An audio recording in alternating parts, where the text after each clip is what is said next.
J'ai surpris ma femme en train de me tromper avec notre voisin, alors je l'ai divorcée et j'ai détruit leur vie. Maintenant, elle me supplie de la reprendre, tandis que je fréquente plusieurs femmes. J'ai maintenant 67 ans et je me suis remarié avec ma première femme. C'est la seule femme que j'ai jamais eue. Nous nous sommes rencontrés durant l'été, juste après avoir obtenu notre diplôme de fin d'études secondaires, et nous sommes ensemble depuis, à l'exception d'une année où nous avons été divorcés. Nous étions tous les deux vierges, comme c'était la norme à l'époque. Je vivais chez mes parents et je travaillais, et elle avait un appartement avec une amie. Mais nous nous voyions chaque jour et avions des relations sexuelles tous les jours. Au printemps, elle est tombée enceinte, ce qui était de ma faute, et nous nous sommes mariés en juin. À cette époque, si on mettait une fille enceinte, on l'épousait. Nous avions tous les deux des emplois moyens dans des usines et avions juste ce qu'il fallait pour subvenir à nos besoins.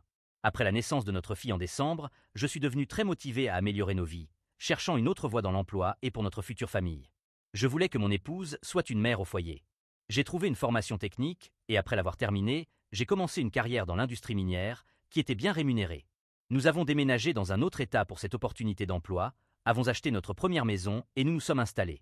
C'était en 1979, notre vie de famille mariée allait bien, et ma femme pouvait être mère au foyer, ce qui me convenait. En 1982, nous avons vendu notre maison et acheté une plus grande dans un nouveau quartier. Nous avons rencontré un autre couple de notre âge, qui avait un enfant comme nous et était à notre niveau économique. Nu soms de Venus de Grands Amos et Sortiens tout le temps ensemble. Ma femme et le mari de l'autre couple, que je vais appeler Gray, sont devenus de très bons amis. Gray était un athlète au lycée, un golfeur compétitif avec une carrure athlétique. Au début de l'année 1983, ma femme et moi avons décidé d'avoir notre deuxième enfant et elle est rapidement tombée enceinte. Notre fils est né sans complications au début de l'année 1984. Vers la fin de l'année, l'industrie minière a connu une grave récession et je me suis retrouvé sans emploi. Mon père avait lancé une entreprise pour travailler dans l'industrie minière et j'ai décidé de l'aider. C'était une entreprise en démarrage et cela demandait beaucoup de travail. En 1985, ma femme est tombée enceinte de nouveau, ce qui n'était pas prévu. Notre fille est née à la fin de l'année. L'entreprise atteignait un tournant et je travaillais de nombreuses heures par semaine. L'argent était limité à cette époque. J'avais peu de temps à passer à la maison avec mes enfants ou ma femme, et pas beaucoup de temps pour socialiser avec nos amis de couple. J'ai remarqué de plus en plus la proximité entre ma femme et Gray, mais j'avais une confiance totale en elle et je n'avais jamais pensé qu'il y avait un problème. En 1987, mon père, un vétéran de la guerre de Corée très sage, m'a demandé un jour lors d'un voyage d'affaires si ma femme et moi échangions nos partenaires avec Gray et sa femme. Je lui ai demandé pourquoi il posait cette question. Mon père m'a dit qu'il était de notoriété publique que deux personnes aux yeux bleus ne pouvaient pas avoir un enfant aux yeux bruns, comme l'était ma fille cadette. Je me suis mis très en colère contre lui, en niant tout en bloc, et lui ai dit qu'il ne savait pas de quoi il parlait. Mon père a pris la remarque et s'est tu. Le lendemain, à la maison, j'ai demandé directement à ma femme si elle avait une liaison avec Gray, et elle l'a nié et s'est mise en colère contre moi pour avoir posé la question. Sa réponse était « Nous sommes juste amis ». Étant tellement concentré sur l'entreprise, j'ai laissé tomber et j'ai continué. L'entreprise a commencé à prospérer et les revenus augmentaient de plus en plus. Les enfants grandissaient, notre famille prospérait, et ma femme voulait travailler à l'extérieur de la maison. Alors elle est venue travailler pour notre entreprise et a géré le bureau. En 1992, nous avons construit une nouvelle maison dans un meilleur district scolaire et avons déménagé non loin de notre ancienne maison. Nos actifs devenaient de plus en plus importants et nous étions sur une trajectoire financière ascendante. Je travaillais toujours plus de 60 heures par semaine. Ma femme est devenue proche d'une employée de l'entreprise et elles sont devenues amies. Un jour, en 1995, l'amie de ma femme est venue dans mon bureau, a fermé la porte et m'a dit qu'elle avait quelque chose à me confesser. Elle m'a avoué que la culpabilité de savoir la rongeait. Elle m'a dit que ma femme et Gray avaient une liaison pendant presque 12 ans. Elle m'a également dit que Gray avait rompu avec ma femme en 1994 et qu'elle avait eu des relations avec un des amis de Gray après leur rupture. Ensuite, elle m'a dit qu'elle quittait son emploi et qu'elle ne reviendrait pas. Je ne l'ai plus jamais revue. Je suis immédiatement devenu engourdi et froid. Plus tard dans la soirée, après le départ de tous les employés, j'ai confronté ma femme. Elle a d'abord nié tout en bloc, mais elle a ensuite admis avoir eu une seule rencontre avec Gray. C'est alors que j'ai eu un déclic dans ma tête et que je me suis souvenu de mon père. J'ai demandé « Mon Dieu, notre fille cadette n'est-elle pas la mienne ?» Elle s'est effondrée en sanglots, pleurant de façon incohérente. J'essayais de confirmer mes pires soupçons. Je l'ai ramenée à la maison en silence. Je suis monté à l'étage et j'ai commencé à faire mes valises. J'ai déménagé ce soir-là, et elle est restée loin de moi. Le lendemain, elle m'a appelé et je lui ai dit que je pensais qu'elle mentait à propos de leur rencontre unique et je lui ai demandé si elle savait que notre fille était celle de Gray. Elle a nié et j'ai dit que la conversation était terminée. En moins de 2 semaines, j'avais déménagé dans un appartement et j'étais en contact avec un cabinet d'avocats. J'ai rencontré un avocat spécialisé dans les divorces. Il m'a demandé quel résultat je voulais. Il m'a dit que, comme ma fille avait déjà plusieurs années, les tribunaux ne me permettraient pas de réduire la pension alimentaire. Il m'a expliqué que dans notre État, tout était partagé à parts égales, donc la moitié de tout serait perdu. Comme j'étais convaincu que ma fille n'était pas la mienne, ils m'ont dit qu'un test de paternité serait nécessaire. Si elle n'était pas ma fille, il n'y aurait pas de pension alimentaire à payer. J'ai demandé à l'avocat quelles étaient mes options pour ruiner Gray et ma femme. Il m'a dit que nous pouvions les poursuivre pour fraude à la paternité et aliénation d'affection. Il m'a averti que le fait de poursuivre en justice impliquerait nos enfants et pourrait détruire notre famille. J'ai parlé à mon père, qui m'a conseillé de ne pas nuire aux enfants, mais que la décision finale m'appartenait. Pendant ce temps, ma femme continuait de m'appeler et elle a finalement admis que notre fille était probablement celle de Gray et qu'elle avait effectivement eu une liaison pendant plusieurs années. Elle insistait sur le fait qu'ils n'avaient couché ensemble que quelques fois en plus de 10 ans. Quand je lui ai demandé pourquoi elle l'avait fait, elle m'a dit qu'elle se sentait seule et ignorée par moi. Quand je lui ai demandé pourquoi elle avait des relations non protégées avec lui, elle m'a répondu qu'elle avait juste été stupide. Je suis allé au lieu de travail de Gray pour le confronter. Quand il m'a vu, il a pris la fuite par la porte de derrière. Le lendemain, je l'ai appelé et lui ai demandé ce qu'il avait à dire pour sa défense. Sa réponse exacte fut « Les choses arrivent » et que ma fille était désormais mon problème. Je lui ai demandé l'argent que j'avais dépensé pour élever son enfant, et il a répondu que, si je voulais aller dans ce sens, il s'impliquerait dans sa vie. Mauvaise réponse pour moi. Je lui ai dit « Tu ne peux pas me concurrencer ni financièrement ni légalement. Je vais ruiner ta vie, même si cela me coûte une fortune. » Je raccrochai et ce fut la dernière fois que je lui ai parlé. Mon appel suivant fut pour la femme de Gray, à qui j'ai raconté toute l'histoire, lui expliquant que je songeais à poursuivre Gray. Je lui ai dit qu'elle ferait bien de récupérer la moitié de ses biens rapidement. J'avais élevé ma fille pendant plusieurs années et ce n'était pas de sa faute. Mais si je choisissais la vengeance, cela nuirait à mes enfants et causerait des ressentiments. Même si ma fille n'était pas biologiquement la mienne, elle l'était émotionnellement. Je l'aimais et continuais à la soutenir. Le dilemme était de savoir si je devais me venger et profiter de la souffrance de Gray et de ma femme, ou simplement divorcer. Après une semaine, j'ai décidé de n'utiliser l'option nucléaire que si nécessaire, afin d'obtenir le meilleur accord possible de ma femme. Finalement, la femme de Gray a pris une grande part de ses biens. Il a dû vendre son entreprise pour satisfaire l'accord de divorce. Ma femme a été appelée à témoigner sous serment et a admis qu'elle l'avait trompé avec lui. J'ai exposé à ma femme ce que je prévoyais, et elle était horrifiée. Elle m'a demandé ce que je voulais, et j'ai expliqué les termes du divorce. Une répartition équitable des biens, pas de pension alimentaire, et des droits de visite. Elle a accepté. Mon avocat a rédigé les papiers, et nous avons déposé la demande de divorce. Elle répétait sans cesse qu'elle voulait sauver notre mariage et qu'elle était désolée. Je lui ai dit que j'avais besoin de toute la vérité, sans plus de mensonges. Elle a alors avoué que la première trahison remontait avant que nous ayons notre deuxième enfant. Elle m'a dit qu'elle utilisait des protections avec Gray, et j'étais certain que notre fils était bien le mien car nous partagions des traits physiques similaires. Elle affirmait toujours que cela ne s'était produit que 7 fois au total.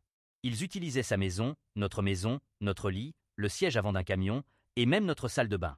Elle m'a dit que cela avait pris fin bien avant la naissance de notre dernier enfant. Mais une nuit, alors que j'étais en voyage, l'alarme de notre entreprise s'est déclenchée. Elle a appelé Gray pour qu'il vienne l'aider avec l'alarme et la police. Après, ils ont eu des relations sexuelles dans mon bureau, pour les vieux souvenirs. Je me souviens qu'elle m'a appelé après pour me dire que tout allait bien, couvrant ainsi ses traces. En 1995, elle m'a aussi avoué qu'elle avait eu une aventure d'une nuit avec un des amis de Gray, à l'arrière d'un camion. Elle lui avait offert un spectacle intime, et les choses ont dégénéré. Cet homme était bien plus âgé qu'elle, et elle n'a pas su expliquer pourquoi elle l'avait fait. Elle a également confessé qu'une fois, après avoir eu des relations sexuelles non protégées avec Gray dans notre lit, le soir même, elle m'avait laissé avoir des relations avec elle. Quand je lui ai demandé pourquoi, elle a simplement répondu qu'elle était stupide et en colère contre moi. Le divorce a été finalisé l'année suivante, et en tant que célibataire, je me suis mis dans un état d'esprit de revanche. La vérité est que je suis sorti avec autant de femmes que possible. Je n'avais pas de relation avec des femmes mariées ou engagées, mais toutes cherchaient une relation sérieuse, ce que je ne voulais pas. Cela aurait pu être la fin de mon histoire, vivant une vie de célibataire, profitant de mes enfants et surmontant la douleur et la souffrance causées par la trahison. Cependant, environ 1 an après le divorce, mes enfants parlaient sans cesse de la manière dont leur mère avait changé. Ils insistaient pour que je parle à mon ex-femme, espérant que la famille puisse se reformer. Ma fille aînée, alors âgée de 21 ans, a agi comme intermédiaire. Mon ex-femme a proposé de suivre une thérapie pour voir s'il y avait un avenir possible pour nous deux, et pour expier sa trahison. Je me sentais très vide après tant de relations sans signification avec des femmes, et mes enfants me manquaient vraiment. Parfois, je me souvenais des bons moments avec ma femme, alors j'ai accepté. Après de nombreux mois de thérapie, nous avons recommencé à sortir ensemble, et l'étincelle est revenue. Nous avons fréquenté plusieurs mois avant de reprendre des relations sexuelles, puis avons commencé à parler de nous remarier. Je croyais qu'elle était sincèrement désolée et qu'elle avait changé. Depuis lors, Notre mariage a été fidèle, mais complètement sans amour après les premières années. Notre mariage est devenu mécanique. ETL souffre encore de culpabilité pour sa trahison à cause de mes nombreuses conquêtes. Pendant les 20 premières années de notre remariage, j'ai travaillé dur dans l'entreprise. Nos biens essi sont accumulés. Nos enfants sont allés dans de bonnes écoles et ont tout réussi. Depuis, j'ai vendu l'entreprise et je suis maintenant à la retraite, mais j'ai toujours des problèmes avec la trahison qui remontent à plusieurs décennies et avec le fait que ma fille n'est pas biologiquement la mienne. Chaque fois que je lui parle ou que je la regarde, je suis hanté par les images de ma femme enceinte de Gray dans le siège avant de son camion et d'elle ayant des relations avec lui dans notre lit. Pendant que je travaillais dur, elle donnait de son côté. C'est quelque chose de difficile à accepter. Les images de moi consommant les traces de Gray sur ma femme sont dévastatrices, et j'évite d'avoir des relations sexuelles avec elle, même depuis des années. Il semble que plus je vieillis, plus ces choses me dérangent. Ces images reviennent sans cesse. Ainsi, ma vie se résume à un mariage sans amour, et je suis maintenant trop vieux pour changer les choses. Avec des problèmes de santé mineurs et une réticence à changer, nous ne sommes plus que des amis vivant ensemble jusqu'à ce que l'un de nous demeure. Le bonheur, la joie, l'amour, le désir, le sexe, l'intimité, tout cela a disparu et ne reviendra jamais. La plupart de nos biens sont en fiducie pour nos enfants, nos petits-enfants et nos arrière-petits-enfants. Avec seulement quelques années de vie restantes, divorcer ne vaut plus la peine, compte tenu des douleurs financières et juridiques que cela entraînerait. La morale de l'histoire, c'est qu'il ne faut jamais se remarier avec quelqu'un qui a trahi. Vous ne pourrez jamais effacer ces images de votre esprit et vous serez toujours sur la défensive, craignant un autre épisode de trahison. J'aurais dû rester loin d'elle et rester célibataire. Ne faites pas la même erreur que moi. Merci de m'avoir écouté et prenez cet avertissement d'un homme plus âgé et plus sage qui a commis une erreur qui a changé sa vie. Histoire 2. Compte jetable, car mon frère et moi communiquons sur des forums, et je ne peux pas risquer que quelqu'un voie cela. Pour situer le contexte, moi, un homme de 24 ans, je vis une vie très différente de celle de la majorité de ma famille. Je n'ai pas obtenu mon diplôme de fin d'études secondaires, mais j'ai passé un examen équivalent et j'ai commencé à travailler comme soudeur et guide de chasse. Le reste de ma famille a eu beaucoup de succès. Par exemple, mon père est avocat et ma mère était infirmière. Mes frères possèdent des entreprises, ma sœur s'est mariée à un avocat, etc. Je suis heureux pour eux, mais ils peuvent parfois être très superficiels et ont souvent des propos dévalorisants à propos de mon travail. Par exemple, ma mère fait des remarques du genre « Quand vas-tu aller à l'école pour obtenir un vrai métier ?» Ils n'ont pas voulu payer pour mon école de soudure, alors j'ai travaillé dans un atelier de mécanique pour payer moi-même mes études. Ils partent souvent en vacances ou en croisière sans moi, parce qu'ils estiment que je ne pourrais pas apprécier la culture ou la nourriture, et autres excuses du genre. Je les aime, mais je m'éloigne d'eux petit à petit, car je sais que nous vivons des vies différentes, et ils n'ont pas d'intérêt à partager la leur avec moi. Mon grand-oncle, Mike, et moi avons toujours été très proches. Nous allions souvent à la chasse ensemble quand j'étais jeune, et bien que Mike ait aussi travaillé dans le domaine juridique, nous partagions tous les deux un amour pour la nature et le plein air. Il y a environ 1 an, Mike a été diagnostiqué avec un cancer et sa santé s'est rapidement dégradée. Ces derniers mois, j'ai pris beaucoup de temps hors du travail pour m'occuper de lui, car c'est mon plus vieil oncle et personne d'autre ne voulait s'occuper d'un vieil homme fragile et malade pour une raison froide et indifférente. Sa femme est décédée il y a 15 ans, et il n'a pas d'enfant. Un jour, Mike m'a demandé si prendre soin de lui me causait des difficultés financières. Je lui ai dit que je travaillais moins d'heures, mais que je l'aimais plus que tout autre membre de ma famille, alors c'était un plaisir pour moi de m'occuper de lui. Lors de ma prochaine visite, il m'a révélé qu'il changeait son testament et qu'il me léguait son chalet de chasse. Ce n'est pas vraiment un chalet, mais une petite maison individuelle avec l'eau courante et l'électricité, sur plus de 70 acres de terrain, ainsi qu'environ 100 000 $ pour le rénover et commencer ma vie.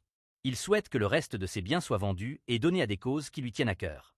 Mike est en fin de vie maintenant. Il a demandé à quitter les soins palliatifs pour mourir chez lui, avec son chien, qui viendra également avec moi après son décès. Pendant ce temps, ma famille parlait de la somme d'argent que Mike avait et comment, à sa mort, il voulait transformer son chalet de chasse en résidence d'été. Il parlait aussi de financer un grand voyage commémoratif en Europe avec son argent, car nous sommes ses derniers proches et il s'attendait à hériter de la majorité de ses biens. Ils ne savent pas que tout sera donné à des œuvres caritatives et que je vais recevoir la maison et une partie de l'argent. Je sais que lorsqu'ils apprendront ce que Mike a si gracieusement fait pour moi, ils me détruiront et maudiront son nom. Je ne veux pas être là pour assister à tout cela. Je prévois de mettre de l'argent de côté pour rénover la maison et y vivre à plein temps, puis de créer un petit atelier de soudure un jour. Serais-je l'idiot si je coupais les ponts avec eux une fois que Mike sera décédé? Voir cette nouvelle facette avide de leur part m'a profondément dégoûté, et je ne sais pas si je pourrais encore les supporter, même si je sais que Mike disait toujours que la famille doit être tout pour toi. Mise à jour, Mike est décédé peu de temps après mon dernier message. Il est mort paisiblement dans son sommeil. Ses dernières heures éveillées ont été passées avec moi, son chien Maisie, et l'infirmière qui s'occupait de lui. Il est enterré à côté de sa femme défunte. Il a eu une belle vie, et l'une de ses dernières phrases à mon égard fut « Nous avons fait un beau chemin ensemble, n'est-ce pas ?» L'histoire du testament fut pour moi hilarante et un grand soulagement. Mike continue de veiller sur moi-même après sa mort, car voir la réaction de ma famille en temps réel a été un véritable baume pour mon âme en deuil. Oui, Mike m'a bien légué la maison et l'argent. Il m'a également laissé ses fusils, son chien et tout ce qui appartenait à ce dernier, ainsi que ses cannes à pêche, son matériel et quelques souvenirs de notre passé. Il avait changé son testament 3 ans auparavant, sans jamais me le dire, ni en parler à quiconque de la famille. Il a laissé divers objets symboliques à d'autres membres de la famille, et cela correspondait exactement à leur comportement. Par exemple, il a laissé à mon père, qui se plaignait constamment des ouvriers qui travaillaient sur sa maison, un sac d'outils anciens. Ma sœur a reçu une boîte de verre à vin, et l'un de mes frères a obtenu un tiroir rempli de stylos et de crayons pour sa carrière juridique florissante. Il nous a tous donné un peu d'argent pour que nous puissions boire une bière en son honneur. Voir tout le monde passer de la tristesse feinte à l'excitation, puis à l'horreur et au dégoût, a été un spectacle incroyable. Ma mère a donné un coup de pied dans un pot de fleurs devant le bureau, le renversant. Mon père est resté silencieux, regardant par la fenêtre pendant un long moment. Mon frère aîné a réussi à se contenir jusqu'à ce que nous rentrions à la maison, puis il a commencé à hurler et à jurer, disant qu'il avait une boîte de crayons en guise de remerciement pour avoir fait partie de la vie de Mike. Je suis passé de la catégorie du « fils décevant » à celle du « fils à problème », comme certains d'entre vous l'ont souligné. Il n'était pas vraiment en colère à propos du chalet ou de l'argent que Mike m'a laissé, mais davantage au sujet des actifs plus importants qui devaient être liquidés et donnés à des œuvres de charité. C'est ce qui les a complètement rendus fous. Leur cible principale était l'organisation à laquelle Mike avait légué le reste de ses biens. À part une première explosion de colère et quelques commentaires acerbes, il semble finalement s'en être accommodé. Depuis la mort de Mike, je n'ai pas beaucoup parlé à ma famille. Les affaires liées au testament sont toujours en cours, et cela pourrait prendre jusqu'à 1 an pour tout régler. Le chalet a été fermé à clé. J'ai installé des caméras de surveillance et une alarme de portail. Je m'y installe lentement, en alternant entre le chalet et mon appartement jusqu'à ce que mon bail se termine. Le chalet est un peu vieillot, et je travaille actuellement sur des rénovations et des réparations. Comme mon numéro de téléphone est lié à mon travail, je ne voulais pas le changer. J'ai simplement bloqué tout le monde, sauf ma mère, au cas où quelque chose de grave arriverait. Après quelques jours de plaintes et de questions sur les raisons pour lesquelles Mike m'a laissé un si bel endroit, elle s'est calmée. La semaine dernière, elle a recommencé à m'appeler et à m'envoyer des messages, en me disant que c'était une urgence. J'ai répondu au téléphone, et devinez quoi, ce n'était pas une urgence. Ils veulent que je fasse don du chalet et du terrain à ma sœur, car elle envisage de fonder une famille et veut élever ses futurs enfants de manière holistique. Je lui ai dit que ma sœur et son mari ont tous les deux de bons revenus et qu'ils possèdent déjà une belle maison dans un autre état, et que s'ils voulaient déménager à la campagne, ils pouvaient le faire sans mon aide. Mais je ne leur donnerai pas ma propriété. Ma mère a ensuite suggéré qu'ils me l'achètent pour une somme dérisoire, bien en dessous de sa valeur réelle. Jag det non. Je suis passé de fils égoïste à traître dans les discussions familiales. Ils ont essayé de me faire culpabiliser, en disant que si je ne soutenais pas les rêves de ma sœur d'élever ses enfants à la campagne, je serais mort pour eux. Mike, selon eux, aurait voulu que je leur cède la propriété. Ces mots auraient dû me toucher plus profondément, mais ils m'ont surtout rendu en colère.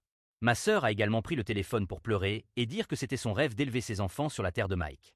Je me suis senti un peu coupable de lui dire non à ce moment-là, mais en y repensant, elle n'en avait jamais parlé auparavant, donc peut-être que c'est une nouvelle idée qui lui est venue récemment. Depuis lors, ils m'ont contacté par email, sur les réseaux sociaux, et ainsi de suite, me harcelant pour que je laisse ma sœur avoir ou acheter le chalet et le terrain. Malgré tous mes efforts, les conseils des utilisateurs sur les forums étaient une fois de plus exacts. J'aurais dû couper les ponts complètement. J'ai supprimé mes réseaux sociaux, et comme j'ai changé de lieu de travail, ils ne savent pas où je travaille actuellement. Cependant, ils savent où se trouve ma maison. Un jour, pendant que j'étais au travail, ma mère et ma sœur se sont rendues sur la propriété, ont frappé à la porte, ont essayé d'ouvrir la porte latérale et ont regardé par les fenêtres. Sur la caméra de ma sonnette, on peut très clairement entendre ma mère dire à ma sœur de ne rien toucher pour qu'il ne puisse pas être poursuivi en justice. Je pense installer un portail verrouillable. Actuellement, il se ferme mais ne se verrouille pas. Tout le monde est maintenant bloqué, et je prépare une liste des personnes à informer lorsque je changerai mon numéro de téléphone, car je veux en changer. Je ne suis pas sûr de la meilleure manière d'empêcher ma famille de se rendre sur ma propriété. Il y a environ 2 semaines, quand je suis rentré à mon appartement, mes parents m'attendaient pour me confronter à propos de la dévastation de ma sœur, qui ne pourra pas élever ses futurs enfants à la campagne. Je crains qu'ils ne campent sur ma propriété jusqu'à ce que je cède. J'ai installé des panneaux « Interdiction de pénétrer » et j'espère que cela suffira. Je sais que l'un de mes frères est passé devant la maison il y a quelque temps, car il m'a envoyé une photo de la route où se trouve ma maison. À part cela, je vais bien, mais il va bien, et Mike rit probablement de là où il est. Je vais rester encore un peu ici avant de me déconnecter définitivement de ce compte. Si quelqu'un a des suggestions pour trouver un bon toiletteur pour chien, je suis preneur. Mike avait un toiletteur pour Maisie, mais maintenant que nous avons déménagé, ils sont à 6 heures de route et je ne peux pas continuer à la conduire là-bas. Elle perd beaucoup ses poils, et Mike tenait fermement à ce qu'elle ne soit jamais rasée. J'ai quelques brosses pour elle, mais je ne connais rien au toilettage de chien. Elle a aussi beaucoup de bandanas et de nœuds qu'elle porte, mais je pense que je les attache trop serrés, car elle semble ne pas les aimer. Je ne sais pas ce que je fais de mal. Merci beaucoup d'avoir regardé jusqu'à la fin. Si vous aimez vraiment nos vidéos, n'oubliez pas de liker, de partager et de vous abonner. Passez une excellente journée.